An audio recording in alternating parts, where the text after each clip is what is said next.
Neața, dragi prieteni, este bine Neața, nu? Pentru că sunt în pat, filmez din pat, este puțin cam ciudat, nu? Dar imediat o să vă explic despre ce este vorba, pentru că acum mi-a venit ideea și am vrut imediat să încep această filmare în care voi împărtăși niște lucruri extraordinare cu domniile voastre. Aș putea spune că mă simt puțin slăbit. De fapt, și analizele de sânge pe care le-am făcut săptămâna trecută și care le fac în fiecare an au ieșit puțin cam dezechilibrate, dacă aș putea spune așa, și m-am hotărât să apelez la arma mea secretă, și anume să mă duc în recoltarea sevei de mesteacăn și să fac o cură de sevă de mesteacăn în timp de 3 săptămâni. Iar la finalul acestei cure, de ce nu, să vă prezint și dumneavoastră buletinul de analize pe care l-am făcut săptămâna trecută cu toate dezechilibrele de acolo și buletinul de analize pe care îl voi face după ce am terminat această cură, pentru a vedea într-adevăr, cel puțin pe pielea mea, dacă această cură cu sevă de mesteacăn este un mit sau este într-adevăr o realitate și ne reglează toate funcțiile metabolismului. Așa că ce să mai stăm de povești, mă dau jos din pat și voi merge să recoltez sevă și vă voi arăta și dumneavoastră cum să face acest lucru. Așa că haideți să vedem despre ce este vorba și vizionare plăcută. Și dragilor, gata, mi-am luat tot ce-mi trebuie, m-am înarmat cu niște peturi sterile, ustensile și mergem în căutarea mesteacănului și a prețioasei lui seve. Așa că vizionare plăcută.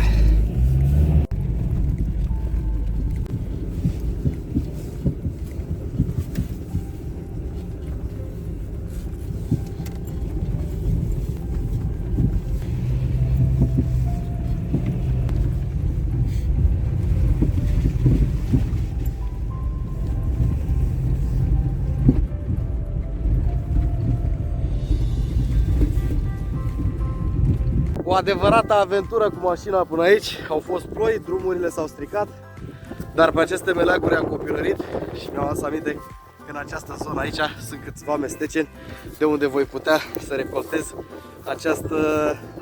această sevă prețioasă. Așa că haideți să mai mergem puțin. Și am ajuns și la mesteacăn. Probabil că toată lumea știe cum arată un mesteacăn, dar pentru cei care nu știu, el are un colorit puțin mai alb decât ceilalți și are o scoarță care se exfoliază foarte ușor, niște fâșii foarte subțiri. Iar acum, haideți să vă arăt cum se extrage seva de mesteacăn.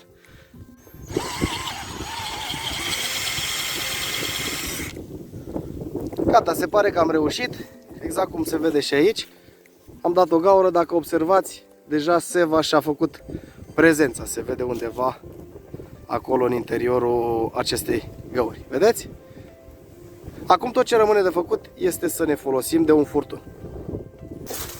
Acest bidon va trebui susținut undeva mai jos de această gaură în care vom băga un furtun și acest lucru îl puteți face cu o sârmă, exact cum am și eu aici. O să măsor să văd cât am nevoie. După care, cu ajutorul unui patent, voi tăia această sârmă. Următorul pas este aici, în zonul acestei găuri, să faceți o legătură mică.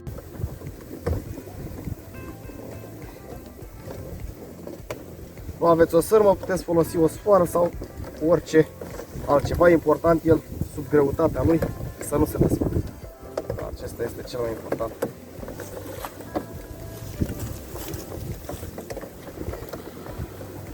După ce ați fixat foarte bine bidonul și ați văzut că el ține, haideți să faceți dopul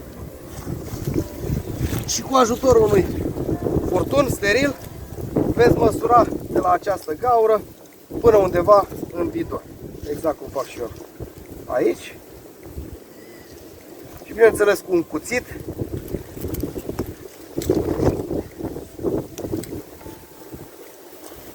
veți secționa acest lucru.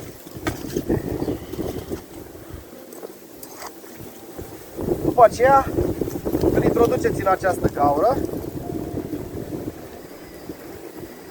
și următorul pas va fi să-l puneți în bidonul de pas. Singurul lucru de ce mai aveți nevoie este să fixați acest furtun pentru a nu cădea din aceste găuri. Acest lucru îl puteți face cu o bandă de izolatoare fără probleme. Bate vântul foarte tare pentru că suntem pe deal. Sper să vină primăvara cât de curând.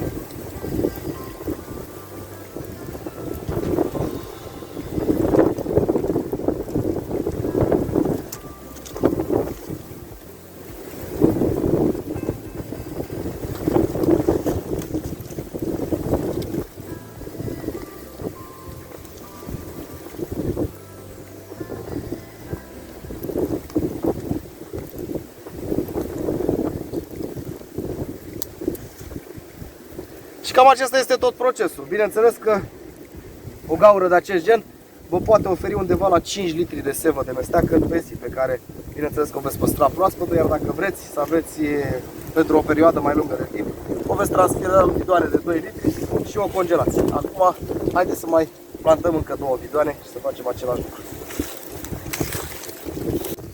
Alt pom, altă procedură, decât că aici îi da o gaură puțin mai jos și voi face același lucru ca și în primul caz.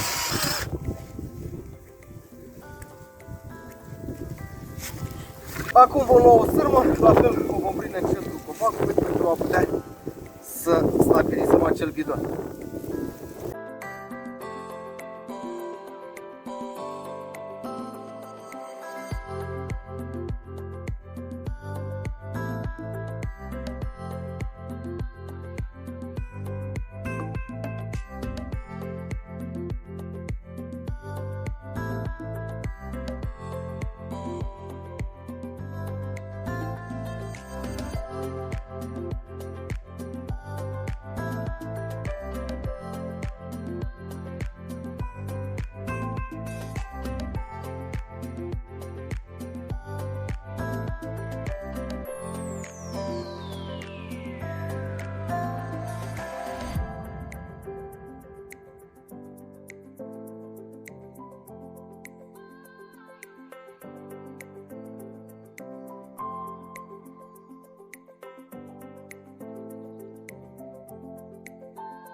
Mai avem încă unul și gata.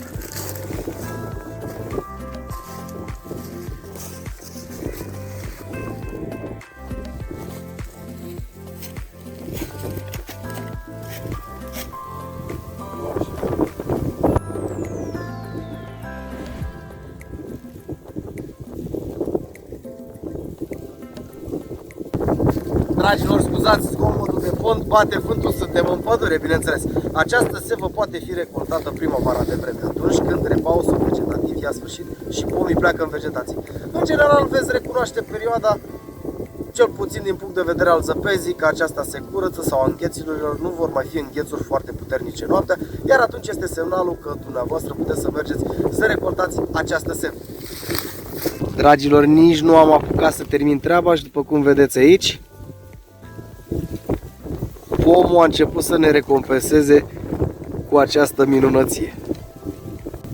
Dragilor, după cum vedeți, unul acolo și unul puțin mai jos. Da, 3 bidoane pentru mine este suficient. Mâine voi reveni să văd câtă sevă s-a strâns în ele. Presupun că undeva la 3 litri, poate chiar 5 litri, depinde de capacitatea pomului, de câte substanțe va atrage, și voi înlocui aceste bidoane pentru că această cură se ține, așa cum am spus și mai devreme, timp de 3 săptămâni. 3 săptămâni eu o să beau câte o jumătate de litru de sevă pe zi. O voi bea proaspătă, probabil că o să și congelez ceva pentru iarnă. Părerile sunt împărțite, spun că această sevă se oxidează foarte repede, ceea ce este și adevărat, și nu ar trebui să fie congelată. Dar eu am folosit și congelat, am băgat-o imediat cum am adus acasă la congelator, în sticle mai mici, și a fost foarte, foarte ok din toate punctele de vedere. Așa cum am spus, sunt mărturii ale oamenilor cum că această sevă a făcut reale minuni. Cel puțin un prieten de-al meu, de drept fratele unui prieten de-al meu, avea probleme foarte grave cu o boală de oase și în urmă acestei cure cu sevă de mesteacăn, situația s-a ameliorat profund și el a fost foarte mulțumit de rezultatul acesta. Bineînțeles că mai puteți găsi materiale în mediul online despre toate beneficiile acestei seve. Nu voi sta acum să le enumăr pe toate. Ceea ce vă pot spune este că este un adevărat izvor de sănătate. Și vom vedea peste o lună de zile, atunci când vom confrunta rezultatul analizelor mele, așa cum v-am spus, cele de săptămâna trecută cu cele care le voi face în momentul în care am terminat această cură, fără să iau, bineînțeles, niciun medicament, pentru că nu sunt adeptul medicamentelor decât atunci când este neapărată nevoie.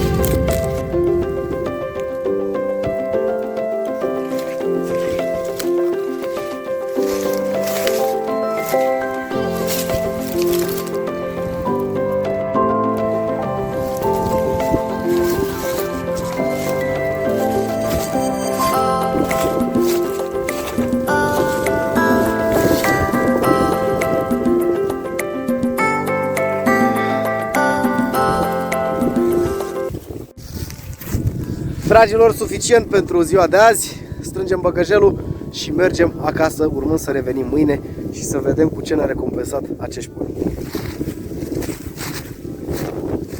Mielușei sau mățișori, așa le spunem noi în zona noastră, vestitorii primăverii. Este o specie de salcie, un Salis caprea, dacă nu mă înșel, acest arbore care înmugurește și culoarea mugurilor este una galbenă, exact cum observați și dumneavoastră aici. Acestea împreună cu cornul fiind primele flori de primăvară. Tot vorbeam de mățișori și de corn. Uitați și cornul aici înflorit. Uitați-l ce frumos este. Primele flori de primăvară. Vine primăvara. Gata, am scăpat de iarnă.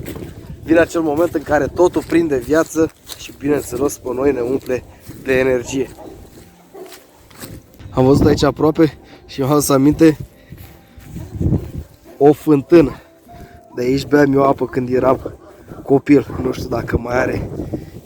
Ia să vedem. Este astupat.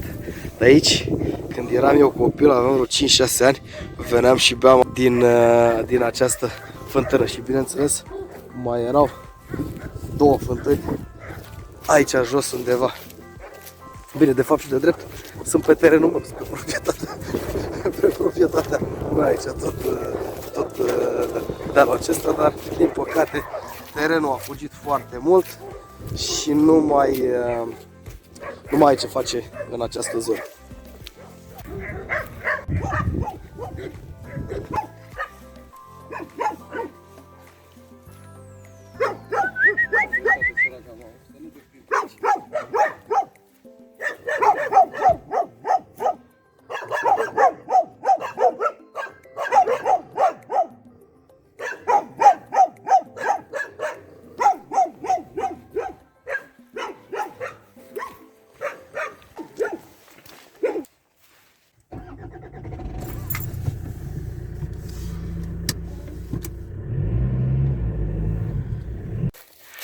Și, dragilor, au trecut 24 de ore și mergem să vedem ce s-a întâmplat și câtă sevă au dat acești pomi.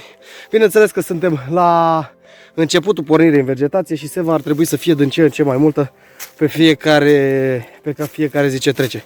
Estimez că undeva peste o săptămână și jumătate va fi maximul. Așa că ia să vedem ce s-a întâmplat, să schimbăm camera. Ca să iau și o trântă. Da, uite, se pare că totuși a început să dea ceva. Da. Aici avem, zice, mai mult de o jumătate de litru. Dar se pare că acum a început să curgă mai bine.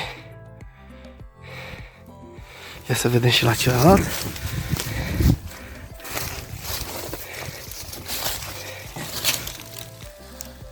Aici de asemenea, aceeași soluție, același rezultat, vedeți că și aici a început să curgă mai bine. Azi a fost puțin mai cald, azi noapte au fost vreo minus 4 grade și că probabil de aceea nu a dat seva mai mult. Ia să vedem și la cel de-al treilea ce s-a întâmplat. Aici se pare că nu a dat deloc, acesta nu a pornit încă în vegetație. Da, așa este, nu a pornit încă în vegetație, acesta probabil că va porni mai târziu. Tot ce rămâne de făcut acum este să o conectez pe aceasta și să lăsăm bidoanele la locul lor.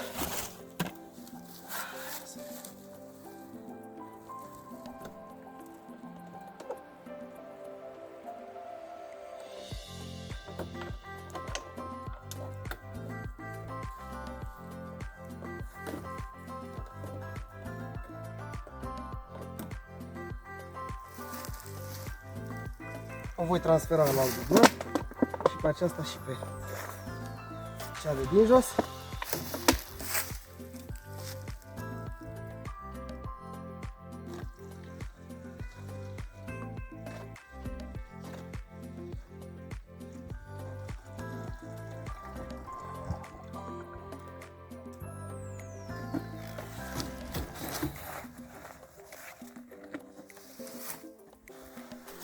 Voi pune bidonul la loc, pentru că cel puțin 2 săptămâni de aici încolo voi recolta această sevă din această zonă.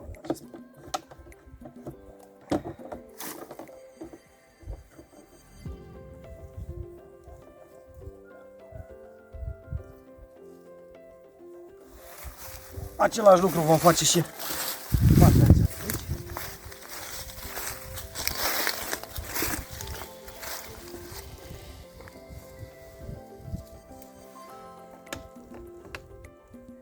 Această sevă este foarte bogată în minerale, în vitamine, detoxifică ficatul, pune în lucru toate funcțiile organismului și mai ales întărește imunitatea.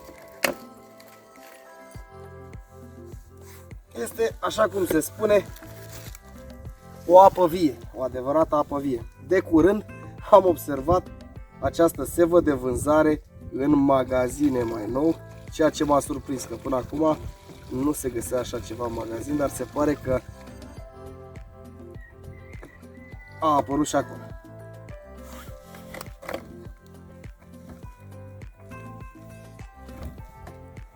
Apă vie, așa cum v-am spus,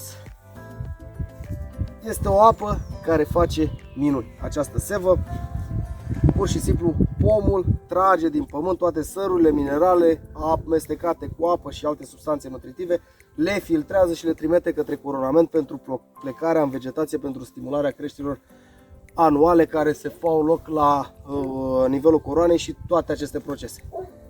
Vă dați seama că particularitățile ei ar trebui să fie unele excelente, dar așa cum v-am spus, o să vedem ce se va întâmpla atunci când vă voi prezenta comparația între buletinele mele de analize, să vedem ce s-a întâmplat. Dragilor, acestea fiind spuse,